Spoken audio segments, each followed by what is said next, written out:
A devastating plane crash in Alaska has claimed the lives of all 10 people on board. The Bering Air flight, a critical commuter route for remote communities, vanished Thursday afternoon and was found crashed on sea ice near Nome. Today, we break down what happened, the victims, and how Alaska is responding to this tragedy. According to the authorities, all 10 people on board have lost their lives. U.S. Coast Guard spokesperson Mike Salerno informed the Associated Press that rescuers were searching the aircraft's last known location by helicopter when they spotted the wreckage. They lowered 2 rescue swimmers to investigate.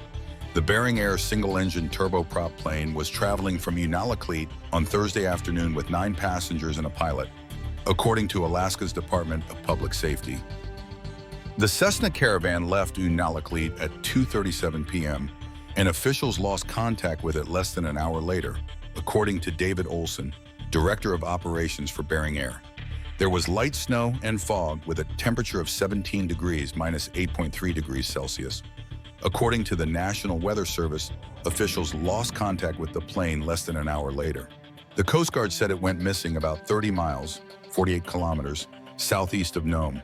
The aircraft was 12 miles and 19 kilometers offshore, according to the Coast Guard. It was operating at its maximum passenger capacity, according to the airline's description of the plane.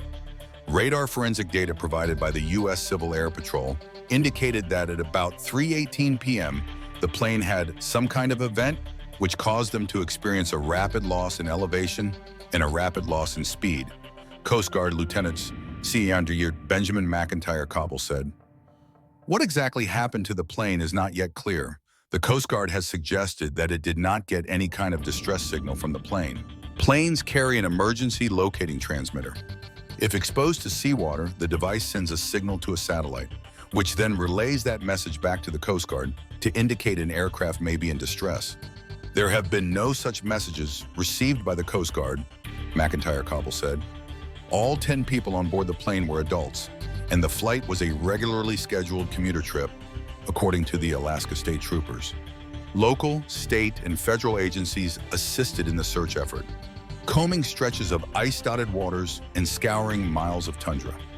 Alaska's U.S. Senators Lisa Murkowski and Dan Sullivan issued statements saying their thoughts and prayers were with the passengers, their families, rescuers, and the Nome community.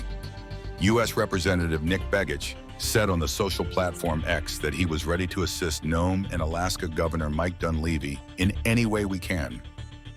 The plane's disappearance in Alaska marks the 3rd major U.S. aviation mishap in 8 days.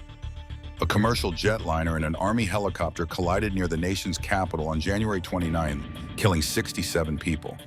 A medical transportation plane crashed in Philadelphia on January 31st, killing the 6 people on board and another person on the ground. Most Alaska communities are not connected to the state's main road system, and airplanes are often the only option for travel of any distance in rural areas, particularly in winter. The region is prone to sudden snow squalls and high winds in the winter. Bering Air serves 32 villages in western Alaska from hubs in Nome, Kotzebue, and Unalakleet. Most destinations receive twice-daily scheduled flights Monday through Saturday. 2 Bering airplanes appeared to be searching in a grid pattern just off the coastline on Friday morning, according to the flight tracking service Flight Radar 24. Unalakleet is a community of about 690 people, about 150 miles, about 240 kilometers southeast of Nome, and 395 miles, about 640 kilometers, northwest of Anchorage.